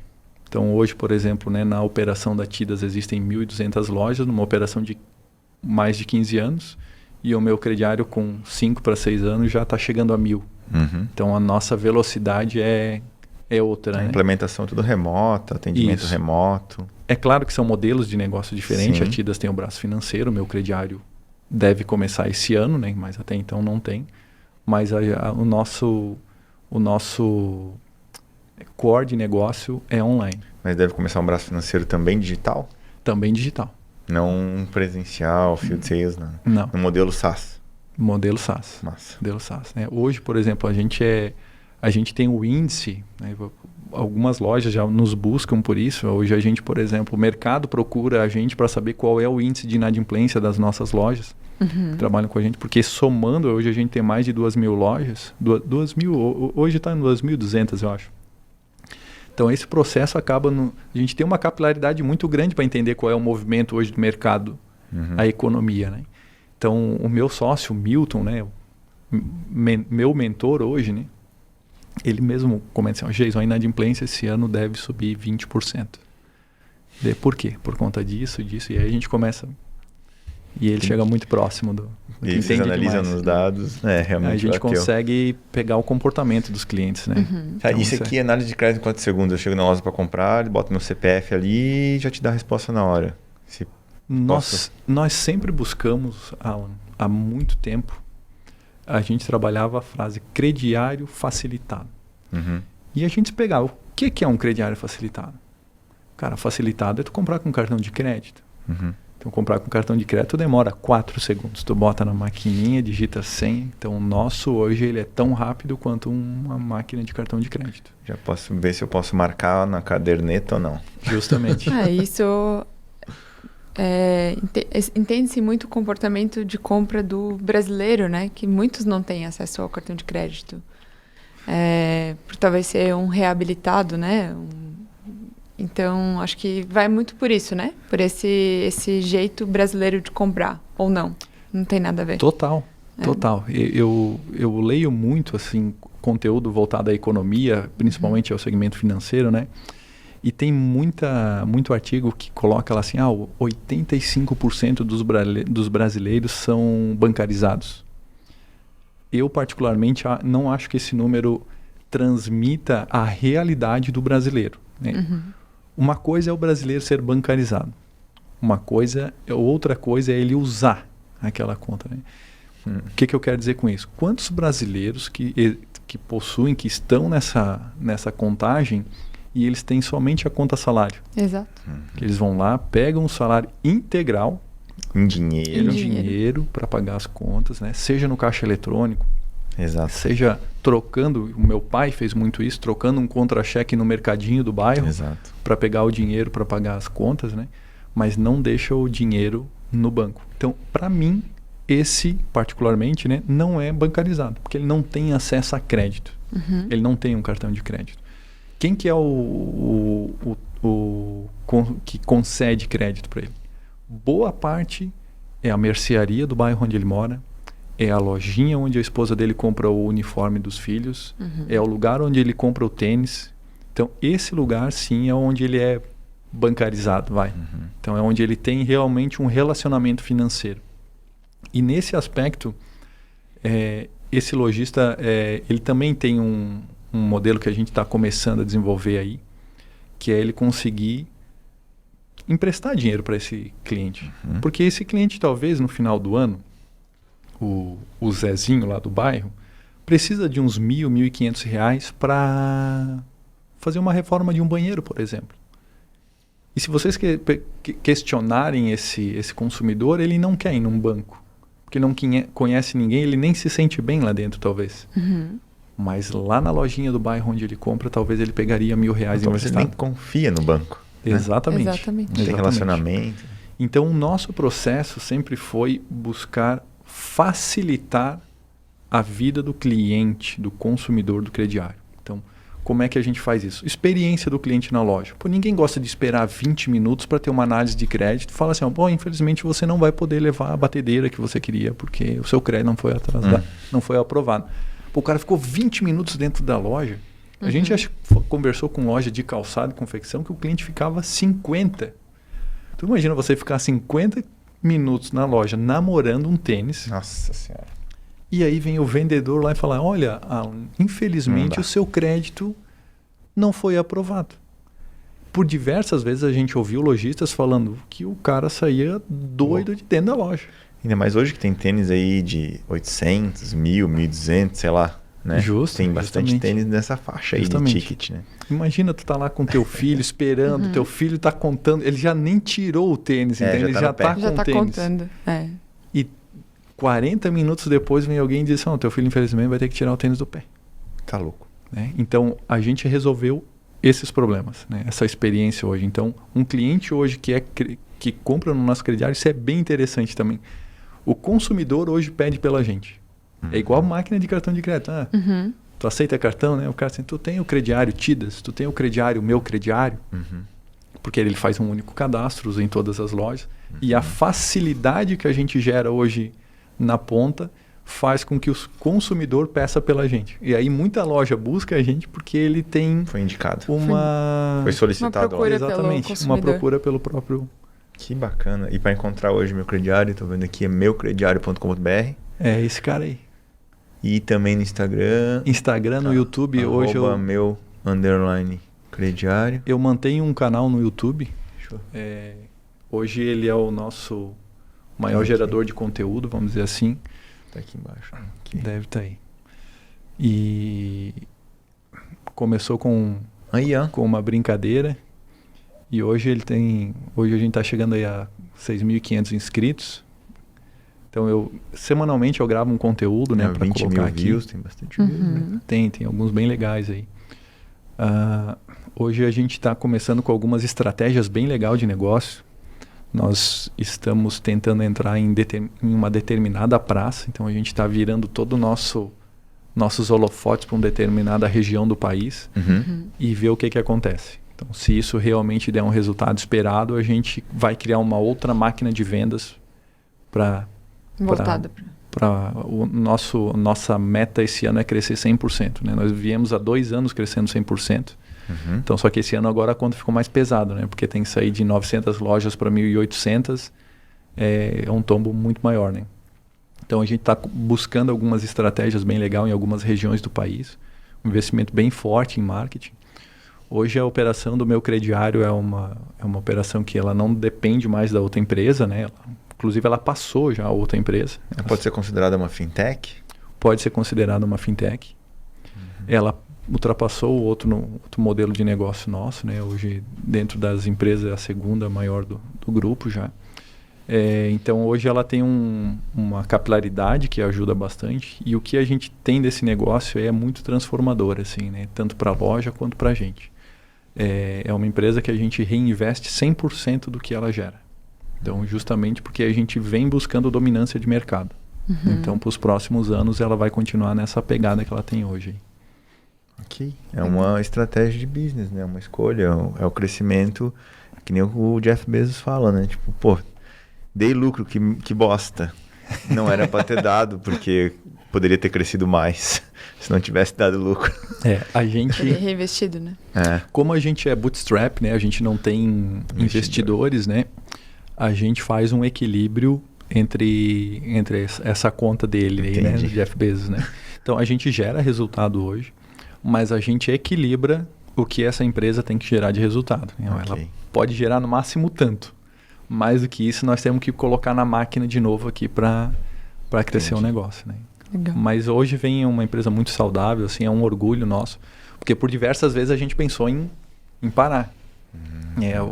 O Meu Crediário passou por nós pivotamos radicalmente o modelo de negócio, né? Nós trabalhávamos com lojas de porte muito pequeno e em determinado momento a gente percebeu que a gente precisava buscar algumas lojas de um porte um pouco maior e tal. Mas para que a gente pudesse pegar essas lojas de porte maior, a gente precisava ter autoridade no assunto. E aí essa construção demorou tempo de novo, né? Até rodar. Eu achei interessante, né, na tua fala anterior e agora, de reinvestir, de se reinventar. Isso é uma coisa que vem do Jason ou veio do aprendizado com a vida? Porque é sempre aprendendo, reaprendendo, reinvestindo, se reinventando e também sempre olhando para vários ovos em várias cestas, né? Não tudo numa cesta só. Eu acredito que foram as duas coisas, Fernanda. Em determinado momento, né, quando eu comecei a voltar, por exemplo, a construir ali, né? Buscar. De certa maneira, em determinado momento, nós estávamos desacreditados que isso daqui ia dar certo. E aí eu queria ter um outro negócio para me apoiar, porque eu não queria mais voltar a ser empregado. Né? Eu gostei de empreender, né? E aí eu, né, voltei lá para buscar construir de novo e tudo mais. Mas essa questão de reaprender, da gente... Eu acho que ela tem aquela questão que a gente estava comentando até antes aqui, né? Que é a questão da reciprocidade. Então, talvez alguma coisa lá, né? Que o seu Germano fez no passado, né? Me incentivou a fazer algumas coisas. Me levou a também fazer aquela situação que ele fez, né? Eu voltei ao colégio que hoje o colégio que eu estudei, né? Hoje, a cada 2 anos, eu tento marcar uma conversa lá para falar com os alunos. Que legal. Eu já vou chegar na tua resposta ali, tá? Tu vai ver que vai conectar. Porque da mesma maneira que alguém mudou a minha vida naquela época, né? Com uma conversa talvez de meia hora, 1 hora que o seu Germano fez com a gente lá, eu pensei que eu poderia ajudar. E com uma realidade talvez um pouco diferente, porque eu vivenciei o que aqueles alunos daquele colégio hoje vivem. Então, e o que é esse vivenciar, né? Na minha época, quando eu estava lá com 15 anos, 14 anos, todo mundo doido para fazer 18 anos, para comprar um carro, rebaixar, som no porta-mala, cerveja e churrasco final de semana. Né? E quando eu comecei a buscar aquilo que o seu Germano me falou, né, de estudar, de buscar algumas coisas a mais, eu comecei a perceber que existia um mundo diferente do que eu vivia. Pô, o mundo não é só isso aqui, né? Tem gente que ganha dinheiro pra caramba, né? E eles não compram só carro, eles compram casas, eles compram apartamentos, eles compram terrenos, enfim. Então, a cada 2 anos eu volto a essa escola. E dessa escola saiu um funcionário que veio trabalhar com a gente, né? Se tornou uma das pessoas extremamente autodidatas, trabalhou com a gente 3 anos e depois ele saiu e hoje ele mora na Alemanha, mora em Berlim. Né? Fez a vida dele, vai nascer o filho dele agora, a filha dele, nos próximos dias. Aí. Então, isso é muito gratificante, porque você conseguiu perceber que você, o empreendedor, ele vai se construindo ao passar do tempo. Né? No início, o cara pensava só em ser rico igual aos outros. Depois, ele consegue perceber que ele consegue gerar emprego, ele consegue ajudar pessoas a serem felizes, consegue ajudar pessoas a terem uma casa própria, a comprar um carro, a sustentar um filho, a ter Unimed para o filho dele, né? Um plano de saúde. Então, ele consegue fazer várias coisas. Então, nesse aspecto, eu acho que a gente vai se reinventando com o que a gente também aprende com os outros. Então, o aspecto de você perceber em algum determinado momento, né? Seja por curso que você faz, seja por ensinamentos que você transmitiu para uma outra pessoa, né? Eu aprendi muito da minha vivência, né, na área comercial, por exemplo, no meu crediário, com o meu sócio, Milton. Em determinado momento, aí a gente começa a ser crítico. Que daí é o momento de você se voltar para dentro de casa e ver, pô, o que eu posso fazer melhor do que ele, né? E aí você começa a construir algumas coisas. E eu hoje tenho uma situação lá na empresa assim, que eu formei alguns comerciais, né? E hoje esses comerciais são melhores do que eu. Isso é incrível, sabe? Porque tu percebe assim, o cara vende melhor do que eu que construí esse negócio aí, sabe? E isso não tem preço, sabe? E hoje o desafio é manter essas pessoas na empresa. E esse é um desafio bom. Tem gente que comenta assim, pô, mas tu treina, tu capacita, daí quando o cara tá bom, ele vai embora. Pois é, e se você não fizer isso e ele ficar? Pior ainda, né? Bem pior. Exatamente. Pior ainda. Então, esse processo a gente vai aprendendo, né? O seu Horst Bremer, um dia numa palestra na Unidade, ele falou uma frase que eu achei bem interessante. Assim, eu levei isso na minha construção, né? A gente tem que contratar pessoas que saibam mais do que a gente. E em determinado momento que você está na empresa, às vezes não dá para fazer isso, né? Você tem que contratar pessoas que você tem que ensinar, né? Mas quando você tem a condição de trazer alguém para uma determinada área que sabe mais do que você, eu te diria que para o empreendedor é uma outra realização. Porque ele volta a aprender. sabe? Por muito tempo, e aí as pessoas têm que cuidar pela uma questão de ego também, né? Muitos empreendedores ou diretores, né, nem sempre é um sócio, se escondem atrás de um cargo. Ele é diretor financeiro, ele é diretor de compras, né? E essa é uma situação perigosa, porque na verdade é um cargo, não é uma pessoa, né? Porque eu viajo de primeira classe. Não, você não viaja de primeira classe. O diretor da empresa viaja de primeira classe. O dia que você deixar de ser o diretor, talvez você viaje de classe econômica. Então esse aspecto é muito... Tem que se ter muito cuidado, né? Você tem que, no meu entendimento, né, tem que servir de exemplo para as pessoas, né? E muitas vezes esse diretor tem medo de contratar alguém melhor que ele para tirar a cadeira dele. Exatamente. Então, esse aspecto, né? Hoje a gente tem condição em algumas áreas da empresa trazer pessoas que entendem daquela determinada área muito mais do que a gente, né? Esse tempo atrás eu estava conversando com um amigo nosso, o Everton, né? E ele falava assim, cara, tem pessoas lá que um tempo atrás eu não contrataria, mas não levaria o negócio para onde ele está indo agora, né? E é o que a gente hoje vem vivenciando nesse momento dentro da nossa empresa, né? E isso é muito legal, porque tu percebe assim, agora, porque a gente também, como dono do negócio, às vezes a gente também fica numa questão confortável, sabe? Se eu crescer 100%, é o que eu estou buscando, né? Assim, com meus sócios lá, a gente senta, conversa. Vai ser difícil? Vai, sabe? Só que hoje a gente tem alguma coisa, e eu não sei te dizer exatamente o que é que motiva a gente. Não, a gente vai fazer esse troço aqui e crescer 100%. Né? Vamos se arrebentar aqui para fazer. Mas talvez em outras situações o cara tá mais acomodado. Porque é mais trabalho, é mais gente para contratar. Já dá para ele comprar o carro dele, o apartamento dele, sabe? Já tá legal, Sim. né? Então é uma pegada diferente e não tem certo e errado. Exato. Não, desejo, né? Desejo, perfeito. É escolhas também. Mas quando você contrata alguém que é melhor do que você, esse cara te tira da zona de conforto. Ele te incomoda, né? É o tubarão no tanque. Isso, sim. Tubarão no tanque. Então você quer aprender, né? Eu me refiro a mim, né? Como isso, né? Tu quer aprender, tu quer entender por que algumas coisas fazem daquela maneira, né? Onde é que o cara buscou esse conhecimento que eu não sabia, né? E ali tu começa a abrir uma outra expansão, às vezes, da empresa que vai te levar para um outro negócio. Só que tu, como dono da empresa, empreendedor, tem que estar aberto para. Não adianta contratar um cara desse e não deixar ele ter a arte dele. Exatamente. Daí não adianta. Aí tu frustra até o cara que tu trouxe, né? Exato. Bem isso mesmo. Não adianta pegar uma super água e começar a podar as asinhas dela, Exatamente. né? Ou botar ela dentro de uma caixinha, não, fica aqui dentro dessa caixinha. Exatamente. Esse aspecto, Fernanda, o pai do Rodrigo, né, o Milton, que hoje é nosso sócio ali, ele tem uma visão muito legal, assim, eu lembro de uma das primeiras frases, né, quando ele entrou no negócio com a gente, né, pelo fato da perda do filho, ele falou, olha, aproveitem minha experiência e aprendam com os erros que eu já cometi. Isso não tem valor para quem está começando um negócio. Porque quando pega 2, 3 rapazes novos, mulheres, né?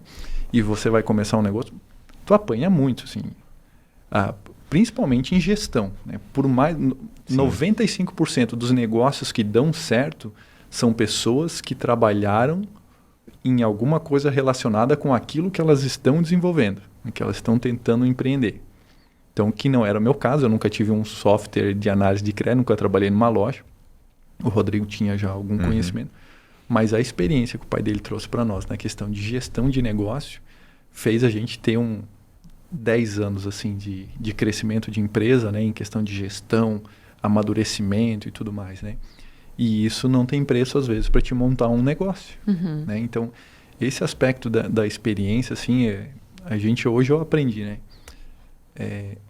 Um sócio a mais no negócio não significa uma divisão, né? É alguém que, se você coletou no mercado alguém correto, é alguém que vem para somar para o teu negócio.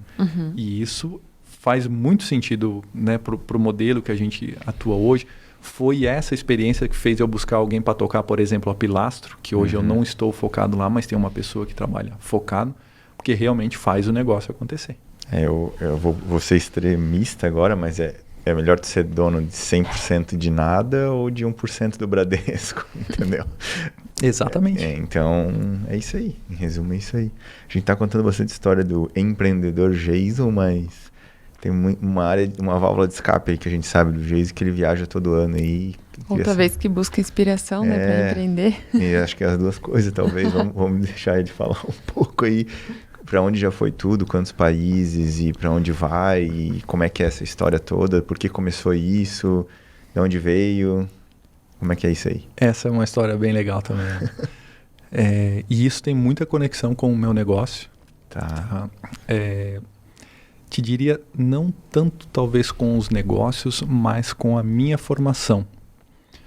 Em 2013, eu tive a oportunidade de... Meus amigos me convidaram para fazer uma viagem para o Chile. Acaba que na época não deu certo. Eu estava indo na viagem de moto, eu acabei caindo. Então eu perdi minha moto, enfim, não deu certo a viagem. E em 2014 eu fiz a minha primeira viagem internacional, empolgadaço. Eu era uma pessoa, aliás, muito afoita para as coisas, assim, né? Não sou uma pessoa tão controlada como sou hoje. Então, essas viagens me ajudaram nisso, nessa minha formação pessoal. E na viagem que eu fiz para Tailândia, eu fui com mais 3 amigos, um deles é meu primo.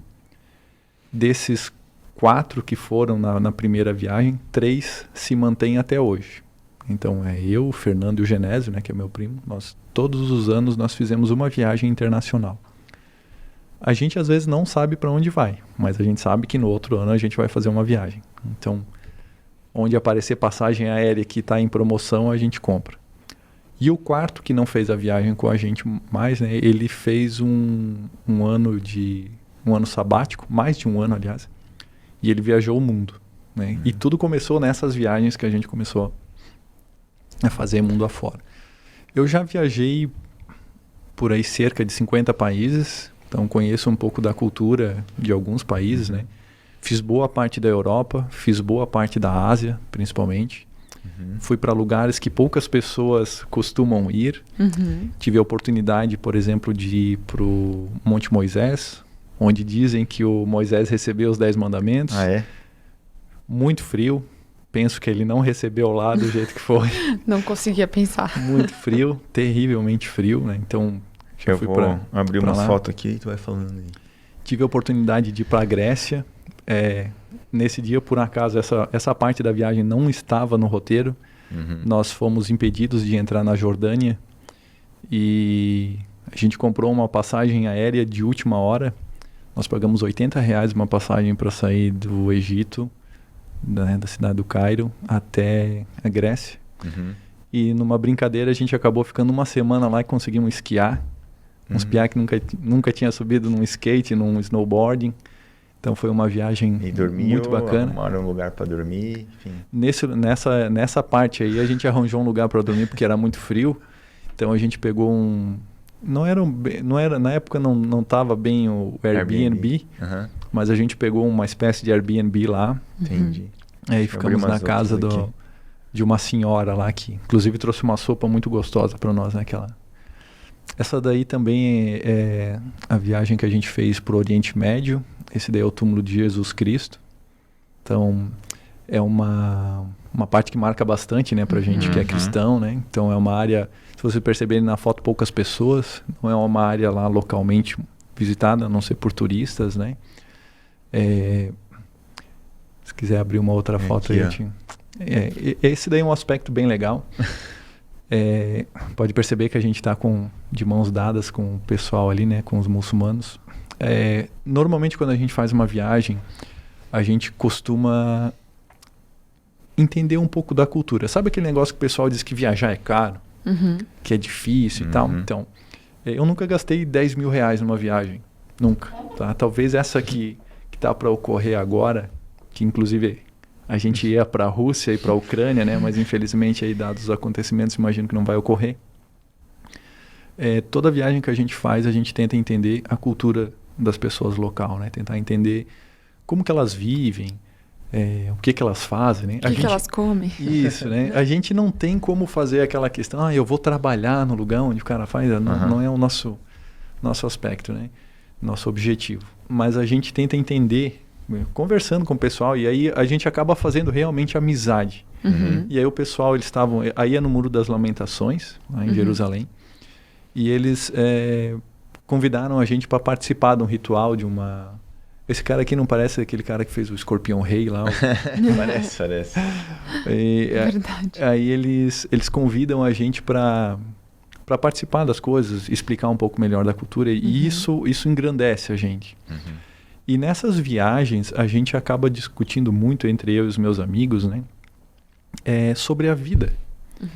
Então, tem muita gente que questiona, cara, vocês viajando por aí assim, pô, e as mulheres de vocês não falam nada, cara, né? Aí tem gente que vem com diversos aspectos, né? Porque os caras saem para aprontar, porque os caras são tudo viado, né? Sai de tudo nessas coisas, né? Mas o que a gente ganha de conhecimento entre nós mesmos, assim, de conversa de vida, de poder conversar com alguém local sobre alguma situação. Tu tira ensinamentos para tua vida, sabe?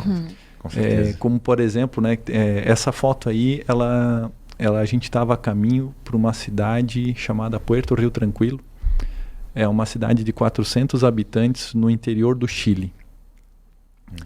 Você chegar numa cidade de 400 habitantes, esquece, não tem internet lá. E todo mundo te conhece, né? E todo mundo te conhece. Todo mundo se conhece, então, né? lá tu vê como a vida, ela é pacata, né? Numa cidade daquela, né?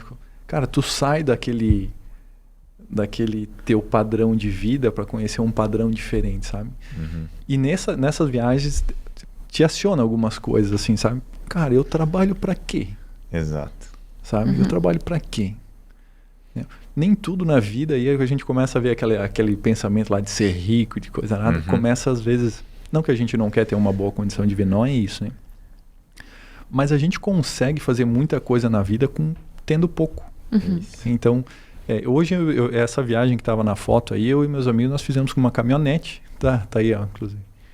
Em 3, colocamos uma barraca em cima. E o que talvez o pessoal pensa que tem que ser algo, né? Tudo bem, um excelente carro, né? Mas que tem que ser alguma coisa cara. Cara, nós fizemos em 3 amigos, nós investimos, porque eu acho que uma viagem é um investimento. Okay. E eu costumo dizer que é um investimento que ninguém te tira, porque é igual uma faculdade, isso daí é um conhecimento, não é só lazer, né?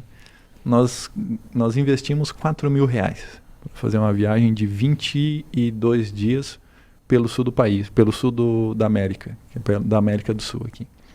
Conhecemos pessoas fantásticas, demos carona para pessoas fantásticas, e numa dessas caronas a gente acabou fazendo uma amizade para visitar Israel. Nossa! E aí esses aspectos começam a conectar. E esse aspecto de conectado começa a conhecer o mundo de uma visão diferente do que a mídia te mostra. Então, por exemplo, Israel é um país seguro. Normalmente a gente vê só a faixa de Gaza lá, né? Que é o pessoal se matando. Mas é um país extremamente seguro. Eu viveria lá. Tecnológico. Super tecnológico, né? Maiores startups, né? Que saem de lá também. É um país maravilhoso para se conhecer. Quantos mil quilômetros fizeram? Fizemos 12.800 quilômetros nessa viagem aí. Voltamos para casa com 2 pneus. E banho? Banho quando dá. No camping, né? Geralmente quando era no camping, sim. Mas por diversas vezes nós estacionamos lá da rodovia e dormia dentro do carro, assim, no meio do nada, ao relento, assim. E banheiro no mato e para pegar. Onde dá. Né?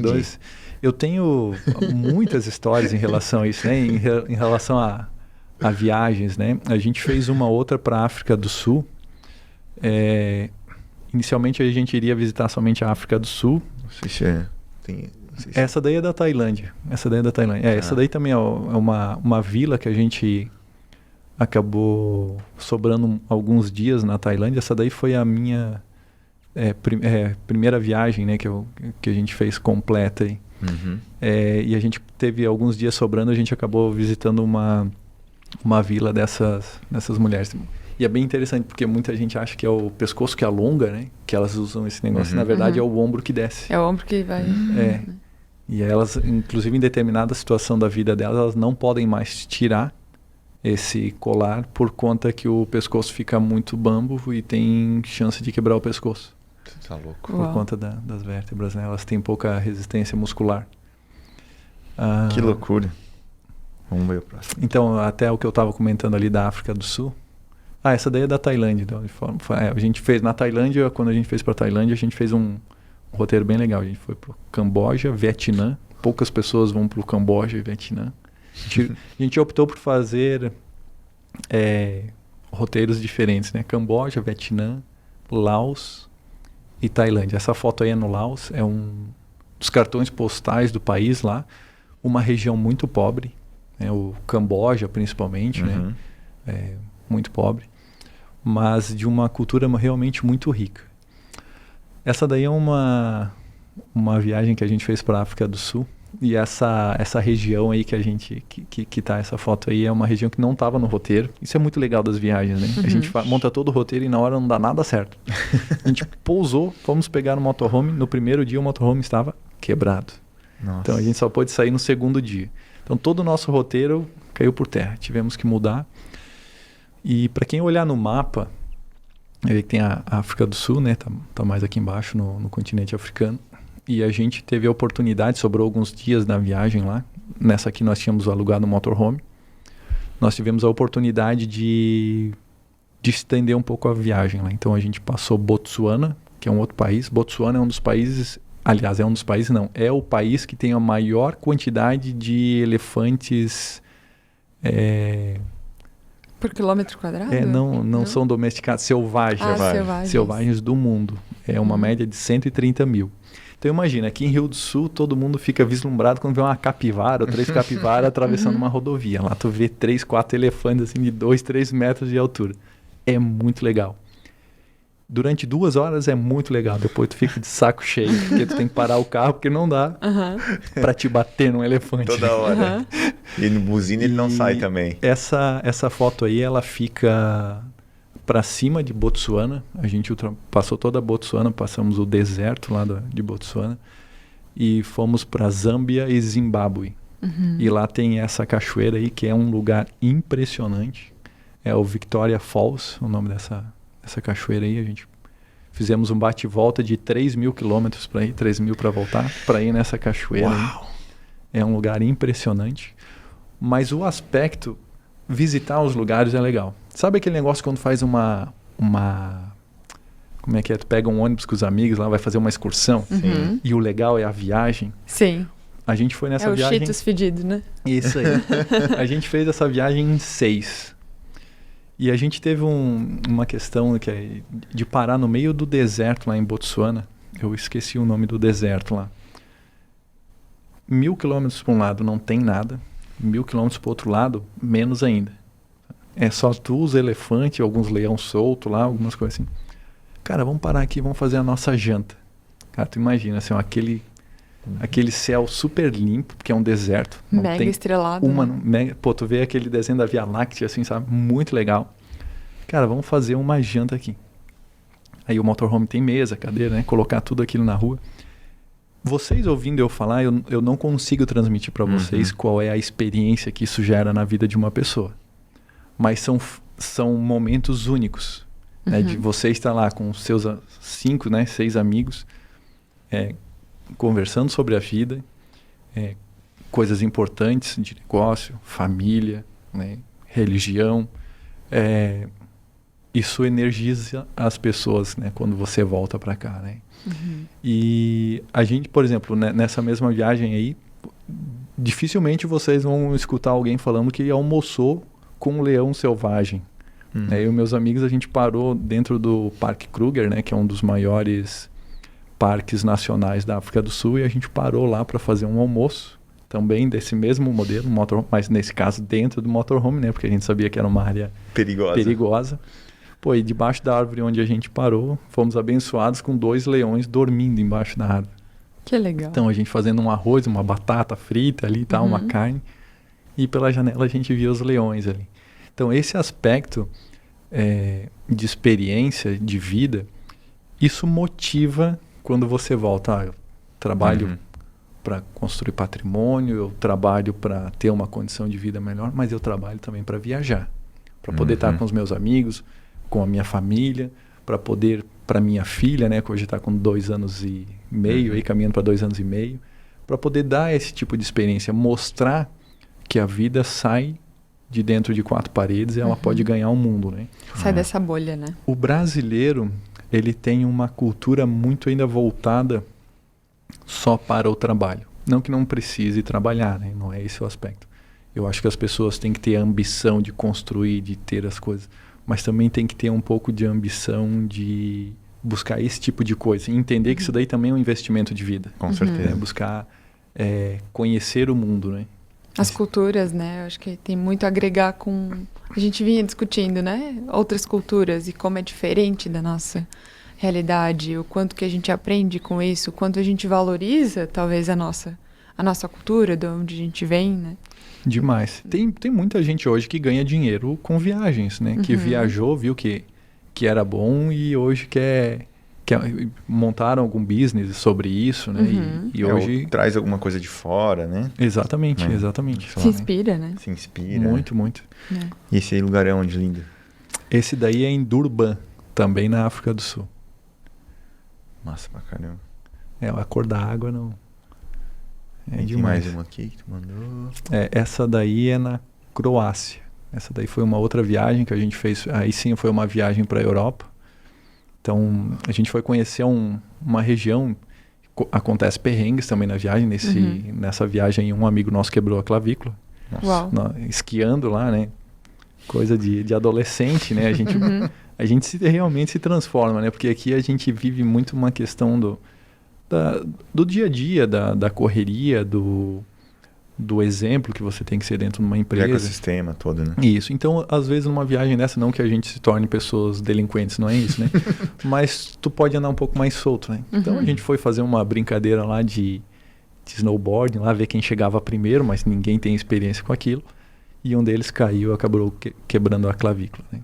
E ali a gente começa a perceber, e essa é uma conexão que ela transcende da viagem. Então, por exemplo, né, a gente teve um amigo nosso, inclusive ele trabalha comigo, ele quebrou a clavícula. E, cara, o que a gente vai fazer com esse cara agora com a clavícula quebrada? Pô, a gente levou ele para o hospital, ficamos lá quase um dia com ele no hospital até ele ser atendido, né? Então colocaram uma tábua, olha, tem que despachar ele para o Brasil porque não vai dar certo. Nós dirigimos 1.300 quilômetros da onde ele quebrou a clavícula até o aeroporto que a gente conseguiu o voo para ele. Nós dirigimos 24... um motorhome, então ele não é tão rápido quanto um carro, né? E 1.200 quilômetros até para um carro tem que ser um bom carro para fazer em pouco tempo, né? Nós dirigimos 24 horas sem parar. Então a gente revezava motoristas, como nós estávamos em 6, né? Para que a gente chegasse a tempo no aeroporto onde a gente tinha que despachar ele. E esse tipo de irmandade volta da viagem. E isso é muito legal. Porque isso faz gerar negócio. Pode parecer que não, mas faz gerar negócio. Então a gente tem um amigo nosso que, por exemplo, na época, ele tem uma loja de bicicletas. Ele criou um modelo de bicicleta elétrica e tudo mais aqui na região. Então a gente deu muito insight para ele do modelo dele, do que ele podia fazer, de algumas coisas que ele poderia evoluir. Um amigo meu que é advogado, né, que é o precursor disso daí com a gente, né, o Fernando, também com algumas questões no escritório dele, a gente conversa sobre negócio, né? E esse tipo de situação volta de lá. Então hoje, por exemplo, quando eu preciso de algum auxílio em determinada situação, eu sei com alguns desses que estão lá, que uma parte são empreendedores também, eu sei com qual deles eu posso contar. E a questão não só de empresa, né, de negócio, mas questão de amizade. Então tem algumas pessoas dessas viagens que a gente faz que eu tenho certeza que eu posso estar 1.000 quilômetros daqui. Se eu ligar pro cara e falar assim, cara, eu preciso que tu venha me buscar, ele pede onde está, se eu consigo mandar a localização para ir buscar, né? Nós começamos a fazer a viagem em 4 pessoas. Nós viramos... No início a gente tinha dificuldade, né? Igual uma empresa, né? Nós tínhamos dificuldade em encontrar pessoas para ir com a gente. Por quê? A gente não queria ir em 3, né? Daquele grupo inicial lá, né? Nós queríamos ir pelo menos em 4. Por quê? Porque daí você divide um carro, você divide por 4, né? A locação, né? O combustível, né? Então, tudo fica melhor, né? E hoje a gente tem já um probleminha aí de ver quem vai. Porque agora o grupo ficou grande. Robusto. Hoje a gente já viajou com mais de 10, 12 pessoas. E agora esse pessoal, quando que é a próxima? Eu quero ir na próxima. Uhum. E agora, como é que eu faço para dizer quem pode e quem não pode, né? Então hoje, isso é algo bem legal. E algo que a gente tenta fazer todo final de viagem, quando a gente loca motorhome. Foi o caso dessa viagem, eu me lembrei por conta do tênis. Quando eu fiz essa viagem para a Europa, a gente percebeu que tinha muitas pessoas que dormiam na rua em Paris. Então, tanto que bastante gente diz, eu quero conhecer Paris, tal, né? Deve ser uma cidade muito glamurosa. E a minha experiência que eu tive lá, eu tive a oportunidade de ir para lá só uma vez, eu vi muitas pessoas dormindo na rua. E se vocês perceberem, eu estava com bastante roupa, uma época bem fria. E no último dia de viagem, a gente pegou o que a gente tinha assim, cara, o que a gente precisa para voltar?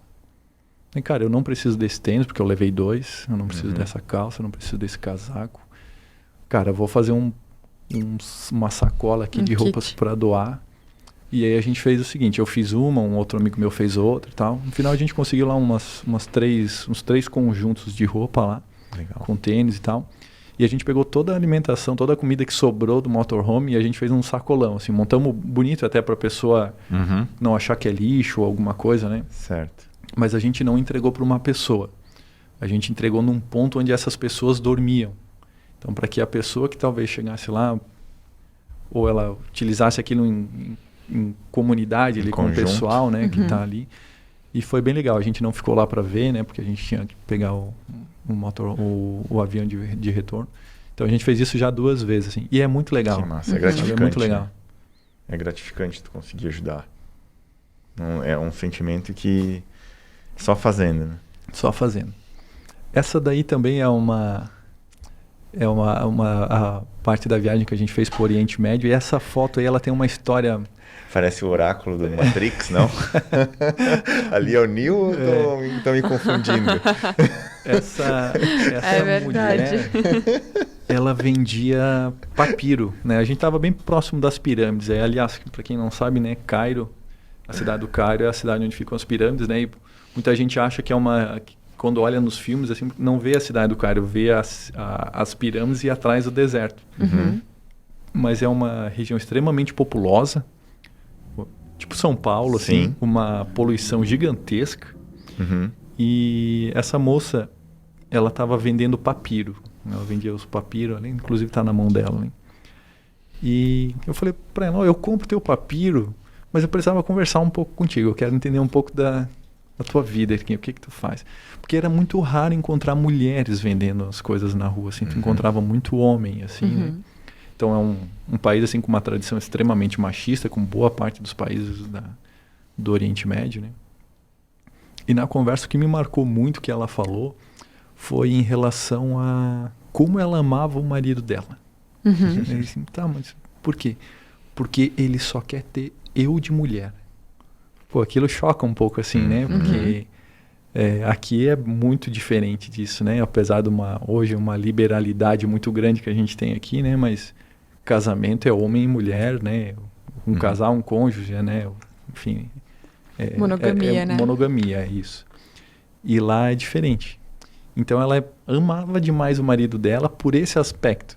Porque ela já tinha 2 filhos, né? 2 meninos. E na vida dela, o marido dela queria ter só ela, né? Porque lá pode-se ter quantas mulheres conseguir dar a mesma condição de vida, né?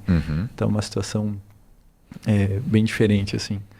E isso é uma questão que em outros países, no Marrocos, que eu tive a oportunidade de visitar, também é a mesma situação, né? Então tu vê assim, ó, pelo traje dela, né? Ela lá é uma situação, como é que eu vou explicar para vocês? Ela é religiosa, mas ela não é extremista. Quando é extremista e usa aquelas burcas totalmente fechadas. Tem muito disso lá também, né? Que aí aparece só o olho, né? Então aí depende às vezes do casamento, se o marido permite ou não permite. Então ela acha que o casamento dela lá é até um casamento moderno. Porque ela não usa aquelas roupas totalmente fechadas, né? Ela tem a boca de fora e tudo mais, né?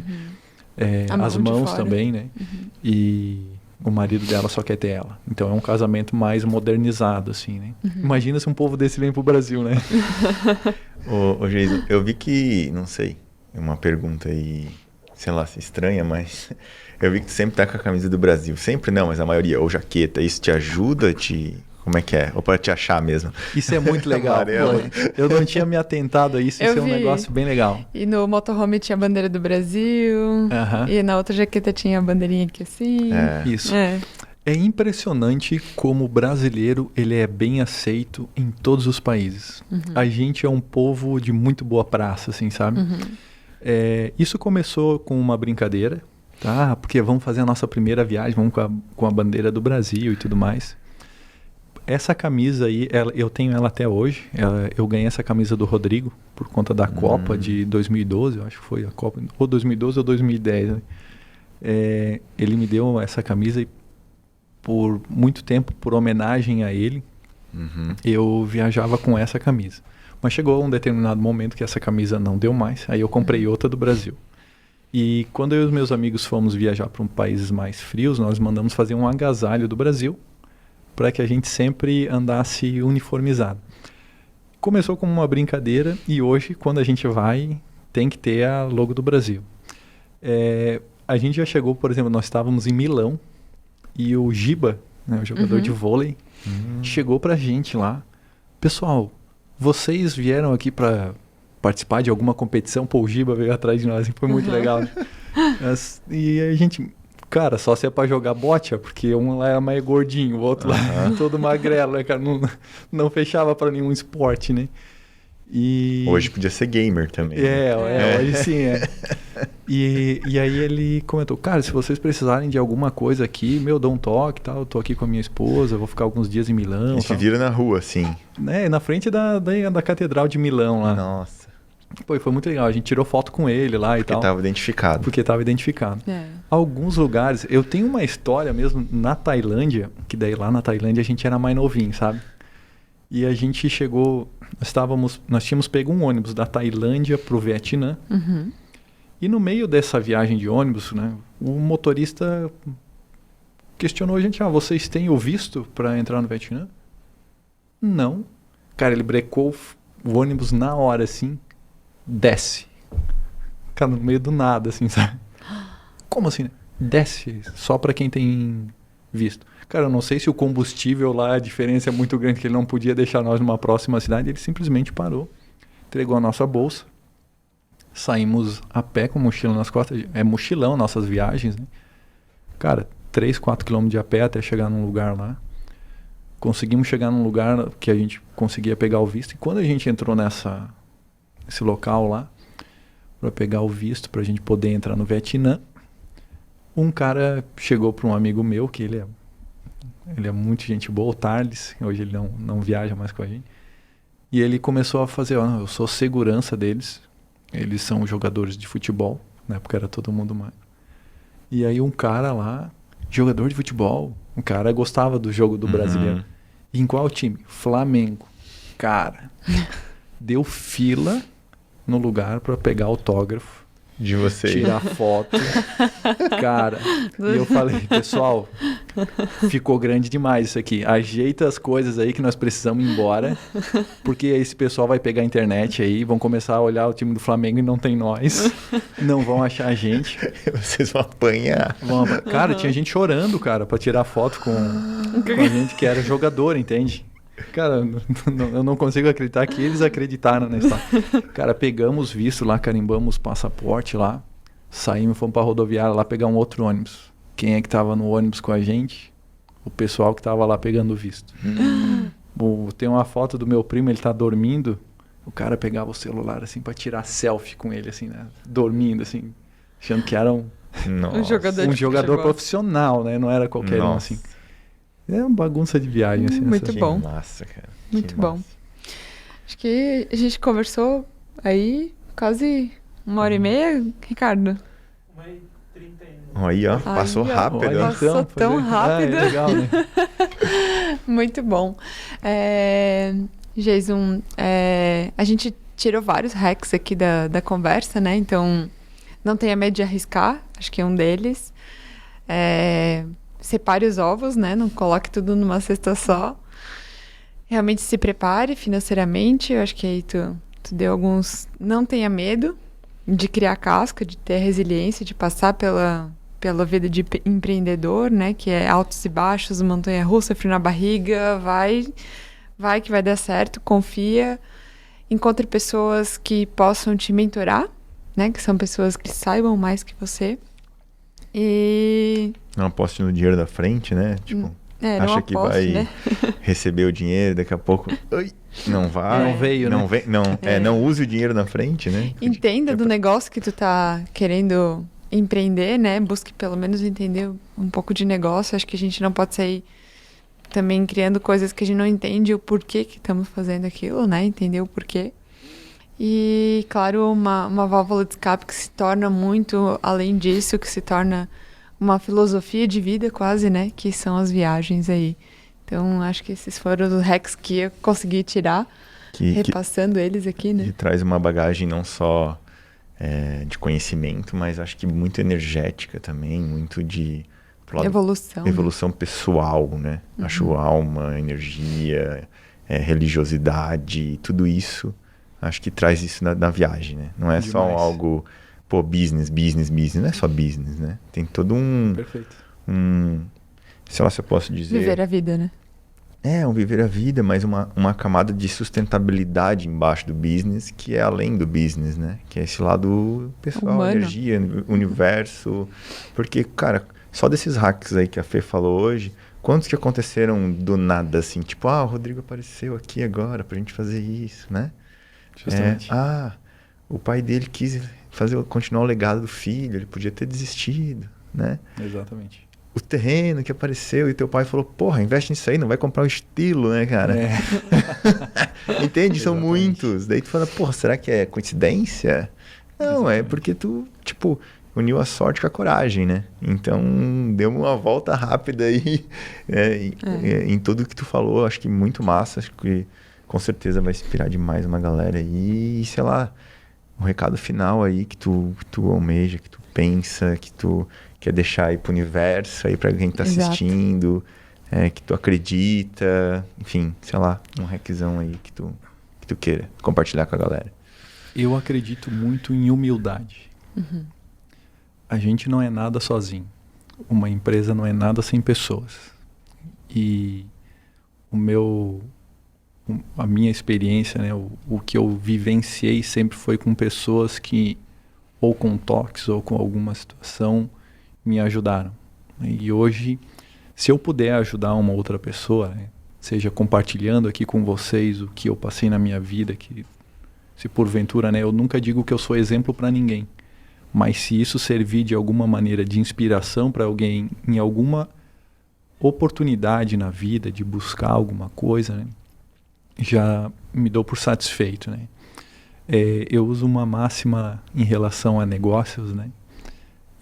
Uma empresa com caixa, ela nunca quebra. E eu aprendi isso da pior maneira possível, né? Passei por algumas dificuldades por conta disso, né? E esse aspecto hoje eu, inclusive, levo para os meus colaboradores, para os funcionários lá da empresa. Olha, pessoal, tenta comprar o teu carro à vista. Tenta guardar um dinheirinho para te comprar a tua casa. O que meu pai fez comigo, hoje eu tento fazer ajudando as pessoas, né? Mas a humildade, ela constrói pessoas, ela constrói seres humanos. Então, eu aprendi muito isso na minha vida, né? A aprender a não só falar, mas aprender a ouvir o que as outras pessoas têm a dizer, né? Hoje lá na empresa eu tenho, por uma questão de espaço, eu tenho a minha sala isolada do pessoal, né? E às vezes eles querem ligar o ar-condicionado ou não querem, e aí eu acabo fechando a minha porta, né? E eu falo para eles, pessoal, a minha porta ela está fechada, aberta. Você não precisa bater na porta para entrar, ela é uma extensão da nossa sala aqui. A única coisa é o clima que vocês trabalham é diferente do clima que eu trabalho. Mas clima, sempre... temperatura. Exatamente. Mas sempre eu estou à disposição de vocês para ajudar, para questionarem.